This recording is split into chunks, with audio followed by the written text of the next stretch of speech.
Isaiah heard the voice of the Lord and said, who shall we send for us? He says, here am I, send me. That's intention. Here am I, send me. I'll go. I'll go. We are more than these four walls, more than brick and mortar, more than saints and sinners here. We are sons and daughters, so loved by the Father we can't keep it to ourselves. So loved by the Father we can't keep it in.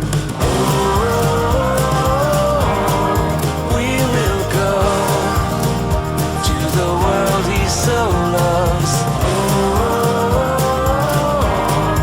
We will go, building the city of God. So let the walls come tumbling down, let every gate swing open. Oh, sing the song of mercy now, of Him we put our hope in. So freed by the Savior, oh, we cannot help but run. So freed by the Savior, whose light overcomes. We will go to the world He so loves.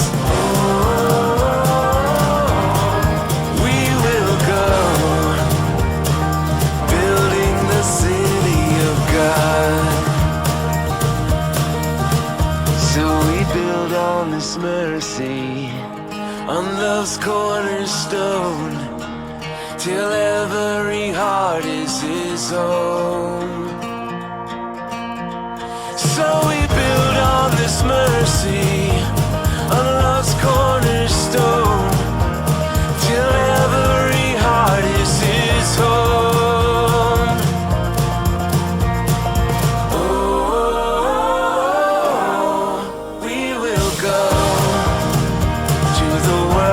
So loves, we will go, building the city of God.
Never-ending love that pursues, so undeniable, undeniable.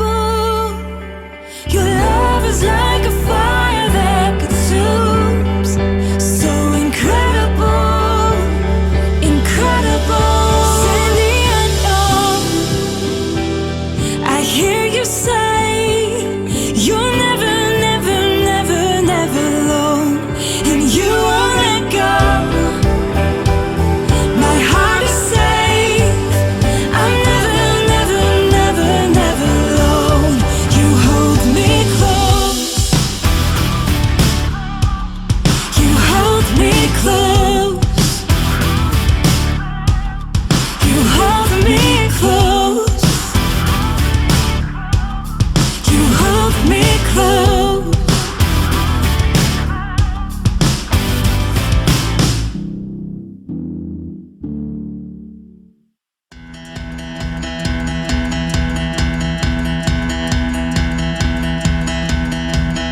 I've been talking in my sleep.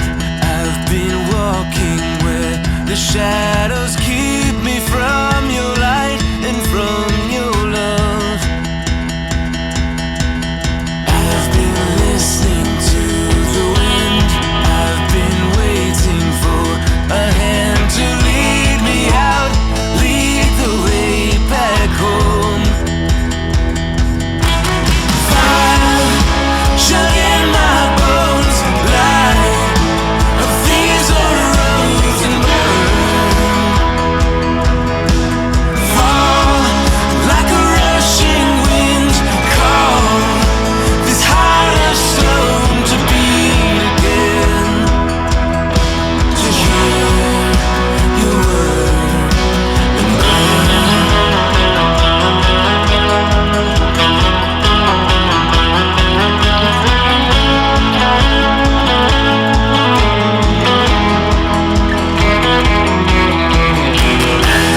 waking from my sleep, hear you calling from my shattered dream into your light, into your love. I've been listening to the rain, sounds like all of heaven's calling my name, calling me out, calling me home. Oh, fire shut in my bones, light of these old roads and burn. Fall like a rushing wind, call this heart of stone to beat again, to hear your word and brighter than 1,000 suns, shattering the dark that was, raging with relentless grace, set this heart ablaze.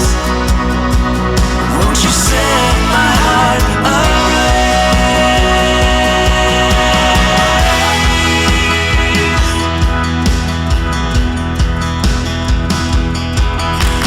Fire shut in my bones, light of these old roads and burn. Fall like a rushing wind, call this heart of stone to beat again, to hear your word.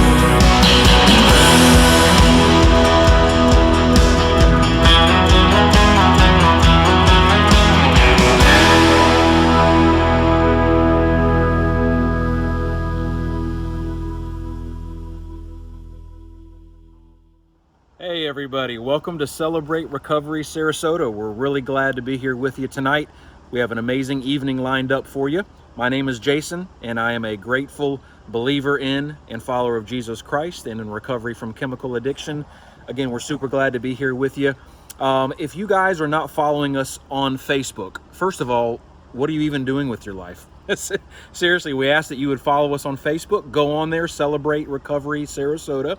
hit the blue thumbs up icon, like us, follow that page. Got to give a big shout out to Pammy K. She is doing an amazing job on a book called Purpose Driven Life by Rick Warren. This book really plugs us in to living our truest purpose and calling as followers of Jesus, what it means to live like a human, free from hurts, habits, and hangups.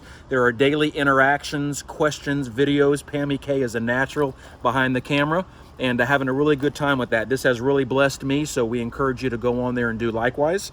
We're going to read the Serenity Prayer here. This is the long version of it, and a prayer that we love praying at Celebrate Recovery. God, grant me the serenity to accept the things I cannot change, courage to change the things I can, and wisdom to know the difference. Living one day at a time, enjoying one moment at a time, accepting hardships as a pathway to peace, taking, as Jesus did, this sinful world as it is, not as I would have it, trusting that He will make all things right if I surrender to His will, so that I may be reasonably happy in this life and supremely happy with Him forever and ever in the next life. Amen to that. So again, we got a great night lined up for you guys. Next week, I will be going over step 5, what it means to get out your inventory on paper, to go over that with another human being, and to get free from a lot of the junk from the past and to have a fresh start. Tonight, guys, we're in for a treat. Tyler Harris, the man, the myth, the legend. He's going to be sharing his testimony with us tonight. This guy's amazing, enthusiastic, and he's going to be sharing. So you guys hang in there with us. We're going to get through this together. We love you. Talk to you soon. 3, Bye for now. 2, 1. Hey, good evening, everybody. Welcome to Celebrate Recovery. My name's Al. I'm a believer who struggles with alcoholism and drug addiction, and by God's grace, I found recovery and sobriety today. Thanks so much for celebrating the impact it's had on my life. Tonight's a night we've been looking forward to, and I know so many of you have been looking forward to this. It's our testimony night, and I'm going to be doing a little interview with Tyler here. Got to know Tyler about 1.5 years ago as he came into Purpose House and Celebrate Recovery as a very young man. And he celebrated some birthdays and sobriety dates with us, but most of all, to watch how God has worked in his life and the changes that have taken place in his life. It's just been amazing. It's been such a blessing to watch. And so I'm going to introduce you to Tyler tonight. Hi y'all, hi Celebrate family. I miss y'all. My name's Tyler. I'm a believer in Jesus Christ. I struggle with alcohol and drugs, and my sobriety date is October 5th of 2018. What an honor and privilege to be here tonight, and I wish I could be on that stage looking at y'all. I miss it so much. Like, it is a huge part of my recovery and the fellowship and seeing all my friends and my family. I miss it so much, and it's just an honor and privilege to be here. Something that I look forward to, and how God has moved into my life to just be able to share my testimony. It's a miracle, and I cannot wait to the day that we see each other again. I know tonight, as I share my testimony, I just have one goal, and that's just to give some hope and to just show how God has moved into my life and that honestly changed my life, just a complete 180. And that's just my number one goal tonight. Yeah, thanks, Tyler. So as we get started with a testimony, typically what we do is, as we do in the recovery groups, we share a little bit about what it was like, in our childhood growing up, and then what happened. Usually there was kind of a main event, so to speak, of what happened, and then what it's like now. So Tyler, tell me a little bit about your childhood growing up, where that was, and maybe what your parents, brothers, sisters, a little bit about that, so we kind of get to know where you're from. And yeah, my family's hopefully watching. Hi Nana, hi Papa. I miss y'all, love you. I was born in a small town called Bluefield, West Virginia. I was born and raised there. I grew up there. It's a complete different world in here. I was born into addiction and alcoholism. I come from a long line of alcoholics and drug addicts. When I was born, I seen the addiction. My mom left when I was born, and we stayed with my dad. Both of my mom and dad were drug addicts growing up my whole life, you know, and I don't put that on. I don't put my using on that at all. But I know, you know, my childhood was rough. It was nothing I think that a child should ever have to go through. I struggled. You know, I had the abuse, the mental. That was what really hurt. You know, and I was raised, you know, never, a lie is okay. And I lived like that for a long time.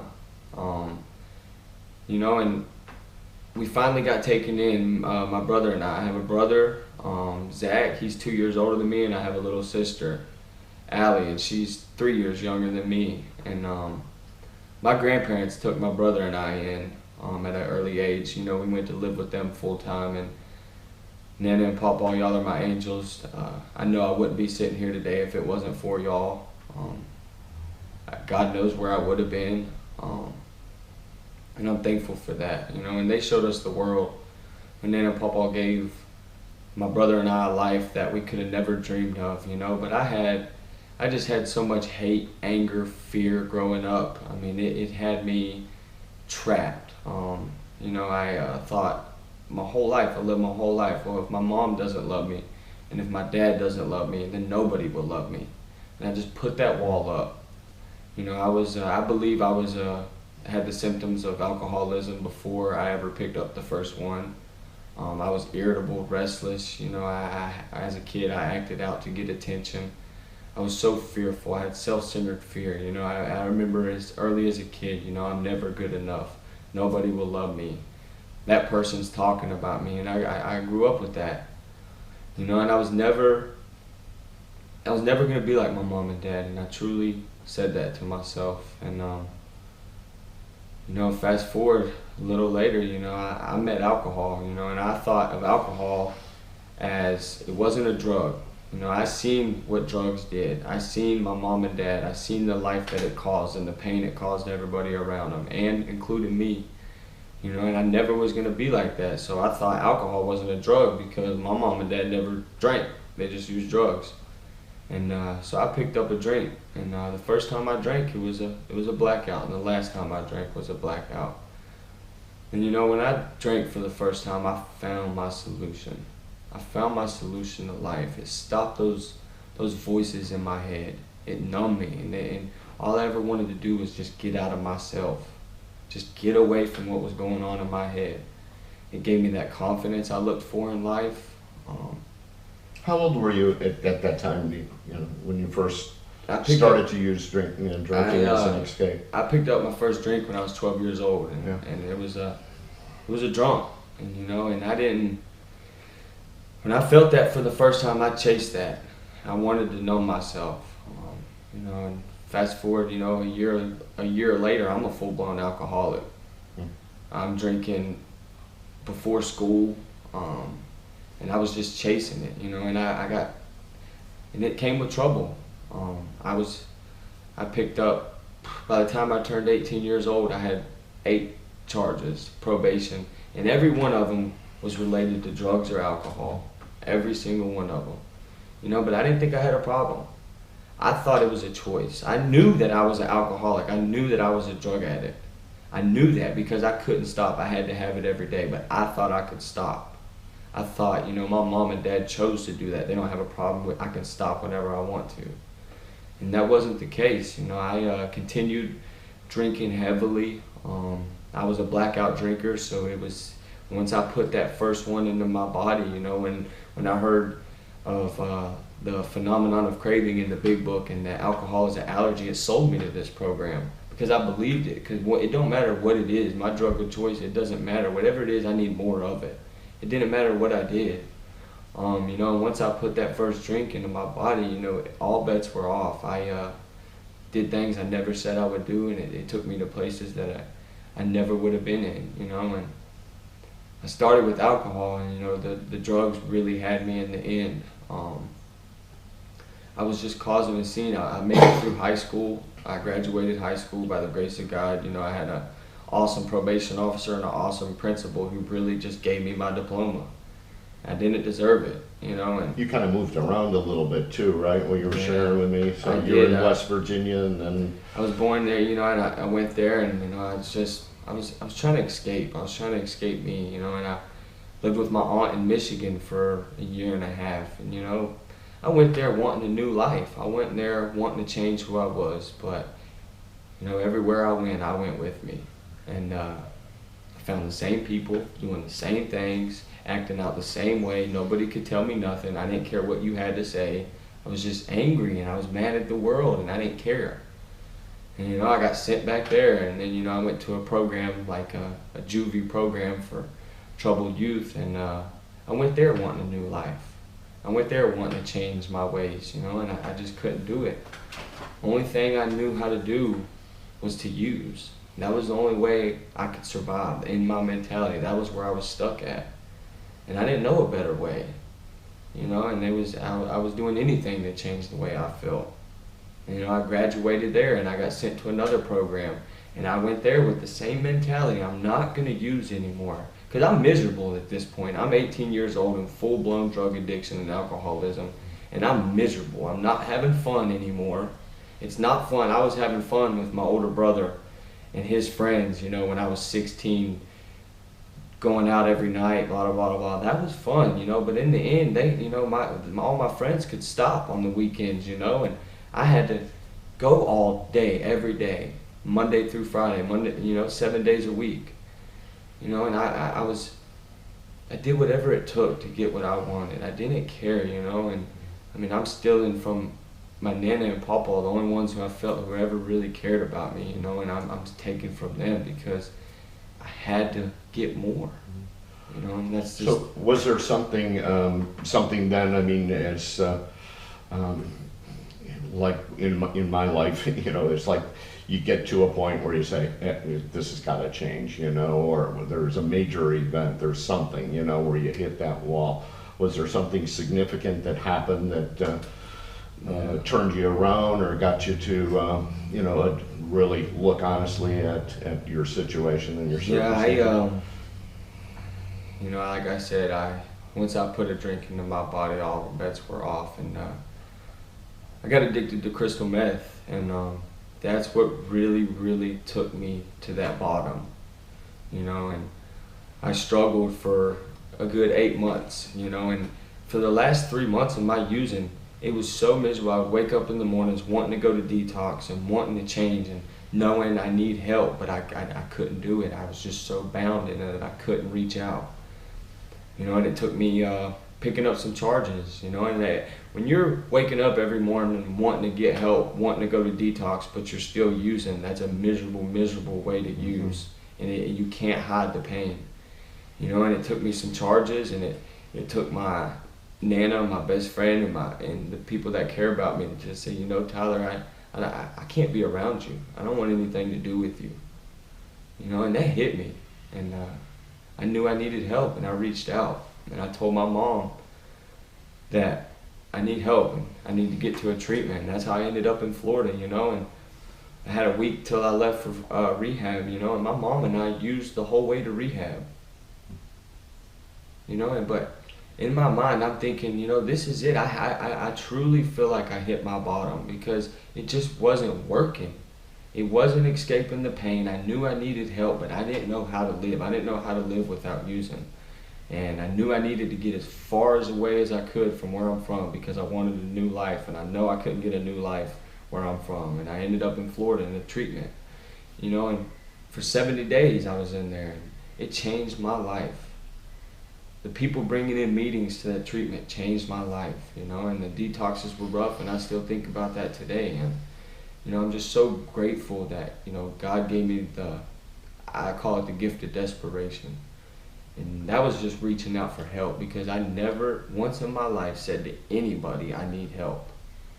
Just didn't do it. You know, I thought I thought I could do this, but I was broken and I was lost. I was hopeless. I never thought about committing suicide, but I just didn't want to live, and I didn't know how to live without using.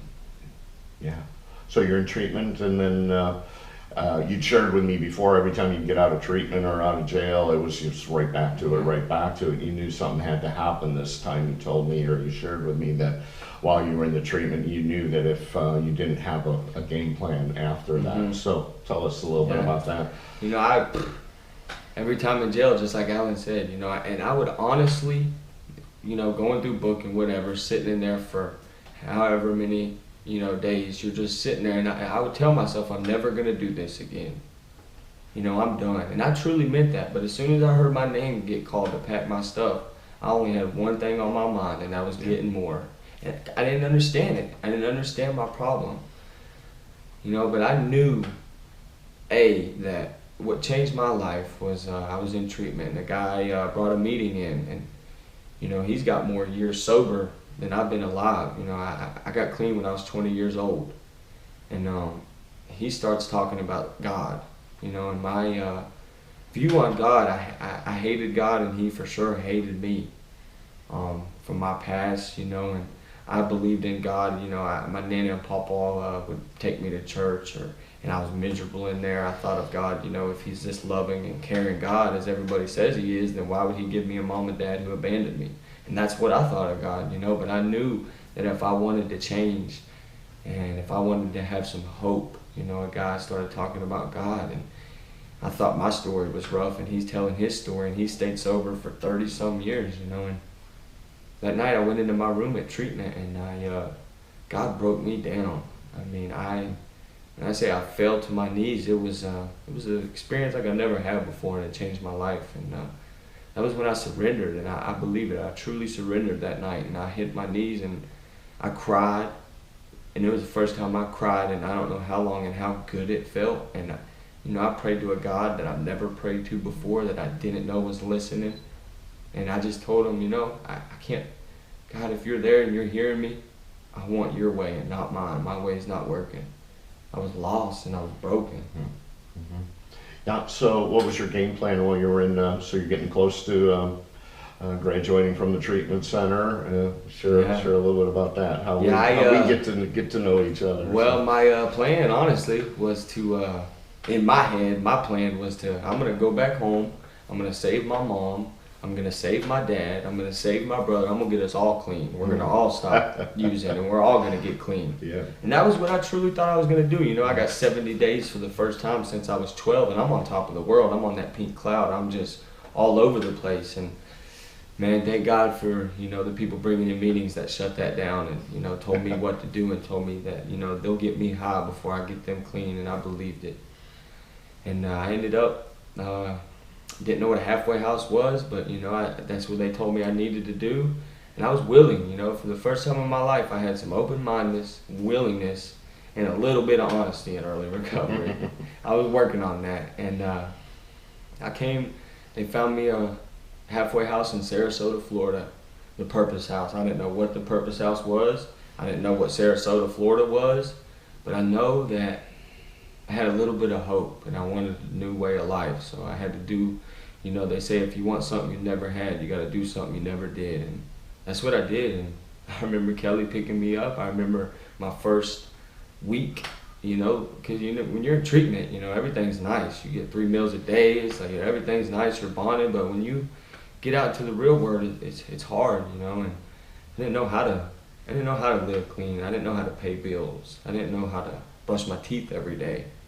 I just didn't know how to live. And you know, I thank God every day. I believe we all have to go through what we got to go through to get where we got to get, you know. And looking back now, like, I know God was with me in my addiction, active addiction, because I should be dead, you know. When I say I'm a firm believer in Jesus Christ, I believe that because I shouldn't be here. Like, I believe God has a purpose for me.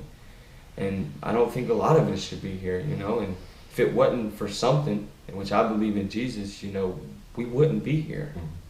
Because I shouldn't be here, you know, and it's a blessing.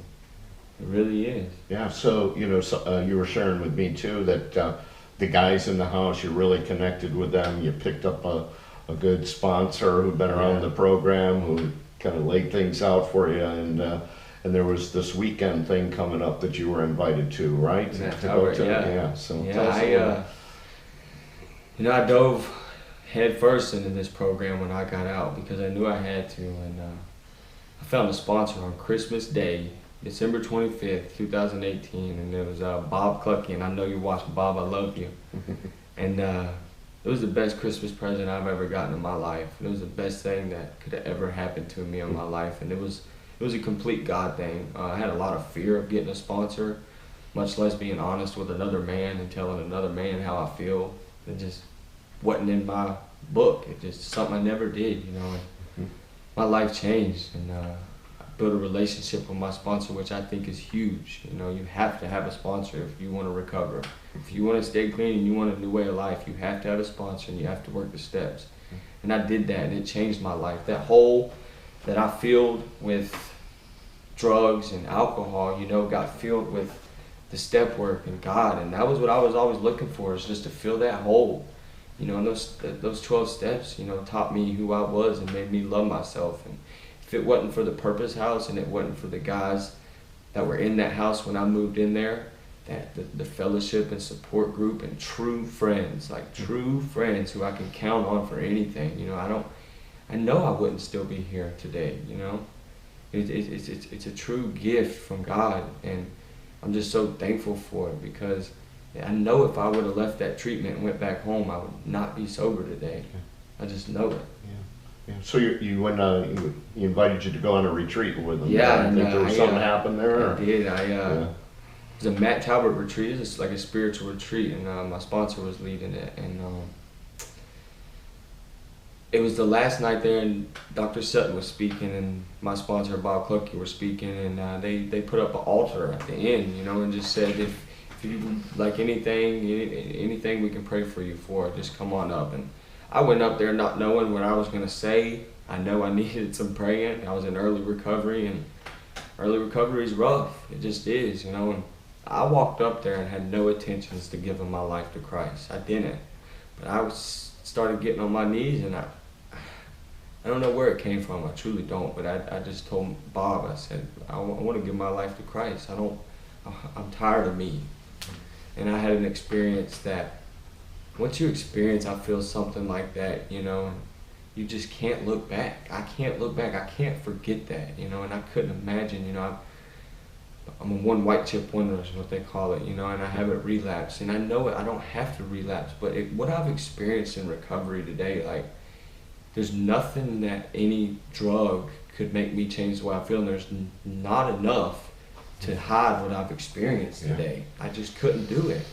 You know, and I gave my life to Christ that night, and it was another spiritual experience. Tears like I've never cried before, like each tear meant something. And I gave my life to Christ, and a month later, my sponsor and his wife, Lori, they baptized me in their swimming pool. And you know, this is just, it's something that I've never experienced, and it just, I got the picture hanging in my room, you know, because God saved my life, you know, and I was hurt in the treatment facility. You know, you put God first and recovery second, and everything else will fall in place. And it is, man. I got a relationship with God that I never thought was possible.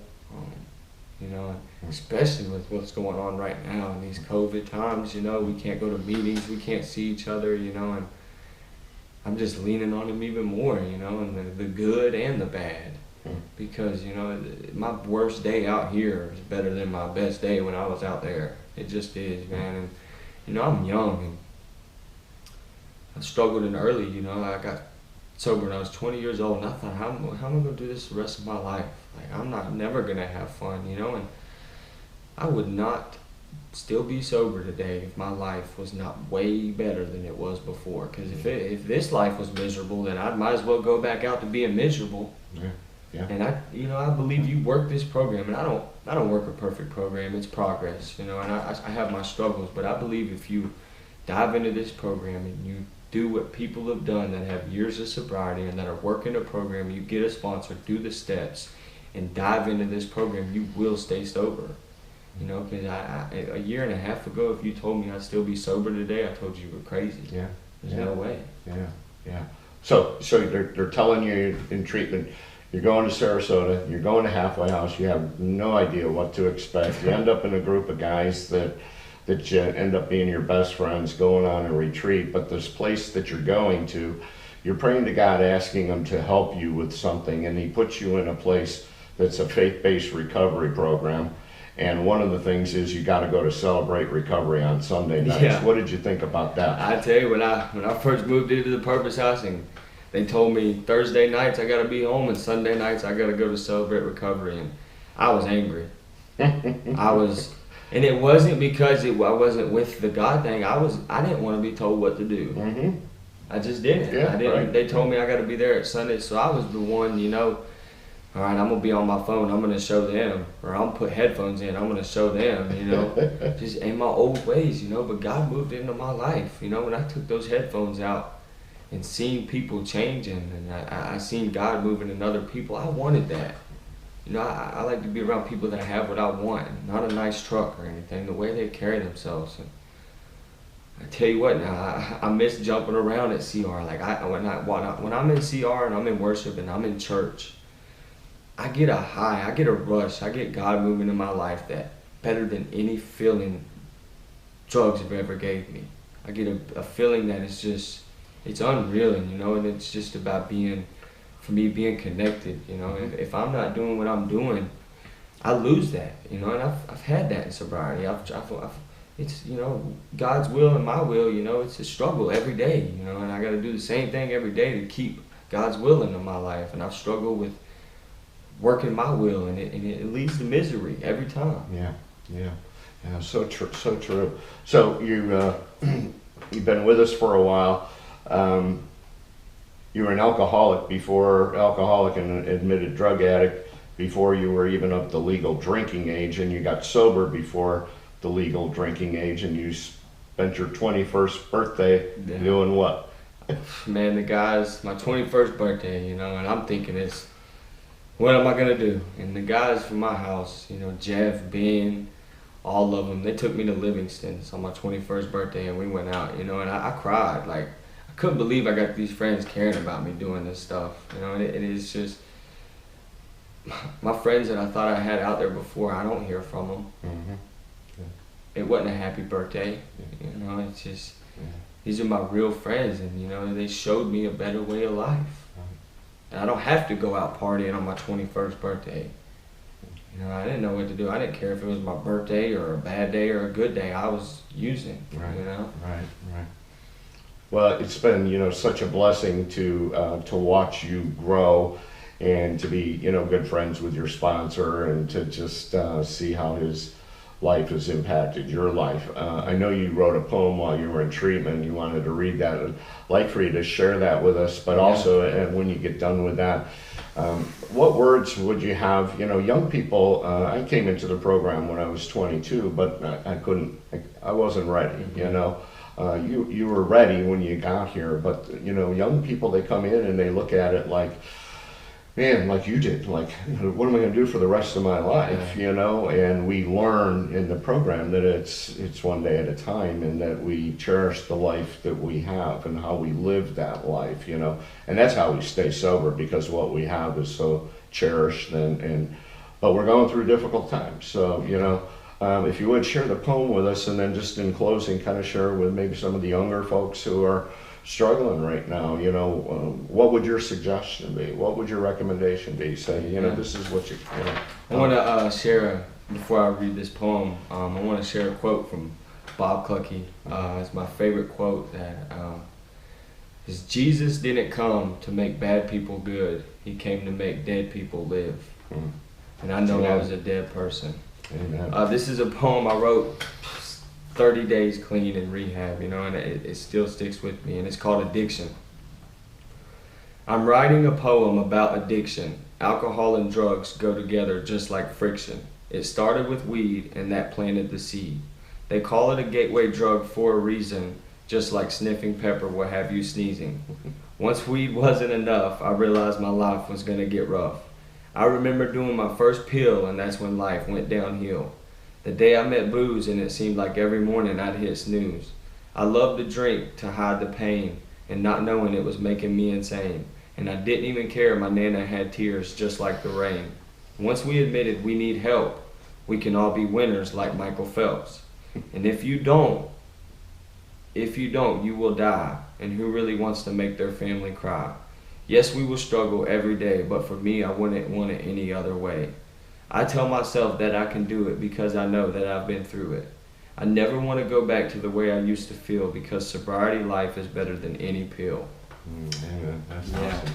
You know, and to the newcomer, man, you are the most important in any meeting, Celebrate Recovery, wherever. You know, just the fact that you got that humility and that humbleness to reach out and want a better way of life, you know. And for me, it took a complete surrender. I had to surrender, and I had to put faith into something greater than myself to change my life. And I had to do exactly what I was taught and told, you know, and I had to, even though I didn't want to. I didn't want to get a sponsor. I didn't want to work the steps, but I wanted a new way of life, so I had to make a choice. Either do it or don't do it. I was told it's like the Nike. Just do it. You know, whether I believed it was going to work or not, I did it, and it worked. You know, if I'm young, I'm 22 years old, you know, and like I said before, if my life was still miserable, I would be back out there. My life today is something that I never would have dreamed of, and it's a complete miracle. I mean, it's a complete 180. I have relationships today, you know, and get a sponsor. Work the 12 steps and be honest. You know, whether you're in a halfway house, you're in the Purpose House, you're just coming in. I remember that. I know that feeling. I walked into the Purpose House with nothing. No money, a bag of clothes, owing rent. You know, and I was lost. But I stayed in there. The best thing I did some days was just not pick up. Pick up no matter what. Even though I wanted to. You know, I called my sponsor and told him. Told on myself. You know, the worst place for me to be is alone and in my head. If I'm in my head and I'm not telling anybody about it, I start to believe what's in my head. And, you know, my mind still races sometimes. But just give it up, man. You know, and this is the only place that I've heard of when you surrender, you win. And I want to win. You know, I'm tired of being a loser. I was tired of being a loser. If you just work, just do what is suggested. And do what this program teaches. And, you know, the steps is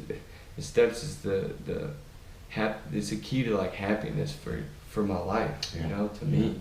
Yeah. And you know, just reach out, man, because whatever meeting you go to, if you come to Celebrate Recovery, and like I said before, I didn't want to be there either when I first came around. But if you want something you never had, you got to do something you never did, and just get out of that old thinking. They say the only thing you got to change is everything. Well, that means up here too, not just what's outside. And I had to do that, you know, just get out of yourself. Don't be shy. People care. Whether you're at CR or a meeting, if you reach out and tell someone how you honestly feel, 9 times out of 10, somebody's going to be there to care.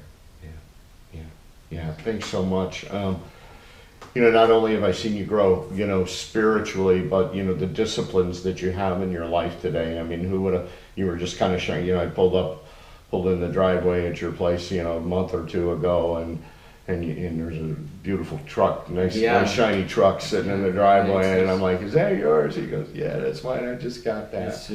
And then and now you're working on buying a house at 22 years old, and then you work hard, you go to your job every day, you get out of bed, you make your bed. Do you make your bed? I make my bed every day. All right. Every day. Here's my saying: messy bed, messy head. Right? All right. Yeah.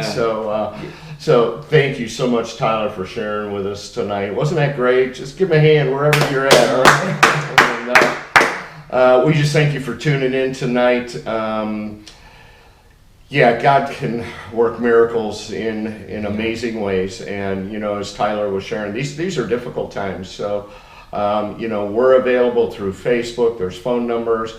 You know, the meetings aren't as plentiful or easy to get to. There's very few of them, and they're smaller.